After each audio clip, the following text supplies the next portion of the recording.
আমরা গৃহিণীদেরকে যেমন family card দিতে চাই, ঠিক একইভাবে আমরা আমাদের কৃষক ভাইদের পাশে দাঁড়ানোর জন্য আমরা কৃষক ভাইদেরকে একটি কৃষক কার্ড দিতে চাই।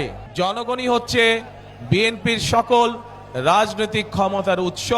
ফেনী, নোয়াখালী, লক্ষ্মীপুরের মানুষের যেমন বিএনপির কাছে একটা দাবি আছে, জোর দাবি এলাকার উন্নয়নের ব্যাপারে, মানুষের সমস্যা দূর করার ব্যাপারে, ঠিক বিএনপিরও একটা দাবি আছে না আপনাদের কাছে? কি সেই দাবি? ধানের শীষকে জয়যুক্ত করা, ধানের শীষকে জয়যুক্ত করা। এখন প্রিয় ভাই বোনেরা, আমরা রাজনীতি করি কাদের জন্য? দেশের মানুষের জন্য আমরা রাজনীতি করি। স্বাভাবিকভাবেই আমরা যখন দেশের মানুষের জন্য কাজ করতে চাইব, তখন আমাদের পরিকল্পনা থাকতে হবে। আমরা যা বলবো, আমরা আপনাদের সামনে চেষ্টা করব সেই কাজগুলো বাস্তবায়ন করার জন্য। আমরা মনে করি জনগণই হচ্ছে বিএনপির সকল রাজনৈতিক ক্ষমতার উৎস। সেই জন্যই প্রিয় ভাই বোনেরা, যখন আমি এই দেশে আসলাম প্রায় 17 বছর পরে, স্বৈরাচারের পতনের পরে, তখন কিন্তু আমি একটি কথা বলেছিলাম যে আমি দেশের মানুষের জন্য কিছু পরিকল্পনা তৈরি করেছি। সেই পরিকল্পনাগুলি হচ্ছে কিভাবে দেশের যে নারী সমাজ আছে, বিশেষ করে গ্রাম অঞ্চল সহ শহর অঞ্চলের যে যারা পরিশ্রম করে খেটে খাওয়া মানুষ, এই মানুষগুলোর ভেতর পরিবারগুলোর মধ্যে নারীদের জন্য একটি ফ্যামিলি কার্ড আমরা দিতে চাই। যেই ফ্যামিলি কার্ডের মাধ্যমে প্রতি মাসে প্রত্যেক গৃহিণী সরকারের পক্ষ থেকে একটি অল্প হলেও একটি সহযোগিতা পাবে। কেউ কেউ বলছে যে এই অল্প সহযোগিতা কি সংসার চলবে?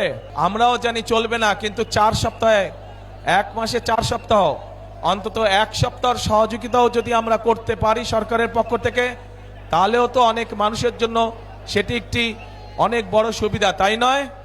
আরেকটি পরিকল্পনা গ্রহণ করেছি, আমরা গৃহিণীদেরকে যেমন ফ্যামিলি কার্ড দিতে চাই, ঠিক একইভাবে আমরা আমাদের কৃষক ভাইদের পাশে দাঁড়ানোর জন্য আমরা কৃষক ভাইদেরকে একটি কৃষক কার্ড দিতে চাই। এই কৃষক কার্ডের মাধ্যমে আমরা সার, কীটনাশক ঔষধ, বীজ, এটি আমরা কৃষকদের হাতে সরাসরি পৌঁছে দিতে চাই। প্রিয় ভাই বোনেরা, এর বাইরে এই যে মজনু একটু আগে বলল যে ফেনীতে একটি মেডিকেল কলেজ দরকার, ইনশাল্লাহ আমরা মেডিকেল কলেজ করব, কিন্তু একই সাথে আমরা আপনারা যাতে চিকিৎসা সুবিধা পান, বিশেষ করে গ্রামের মানুষ, বিশেষ করে মহিলা এবং নারীরা এবং শিশুরা যাতে করে চিকিৎসা সুবিধা পায়, তার জন্য আমরা সারা দেশে গ্রামে গ্রামে হেলথ কেয়ারের আমরা দিতে চাই। পল্লী চিকিৎসকের মতন আমরা হেলথ কেয়ারে দিতে চাই, যাদের কাজ হবে ঘরে ঘরে মা বোনদের কাছে স্বাস্থ্য সেবা যাতে পৌঁছে দিতে পারে, যাতে করে ছোটোখাটো অসুখ বিসুখের চিকিৎসা এই হেলথ কেয়ারের মা বোন এবং শিশুদেরকে ঘরে ঘরে গিয়ে সেবা দিবে।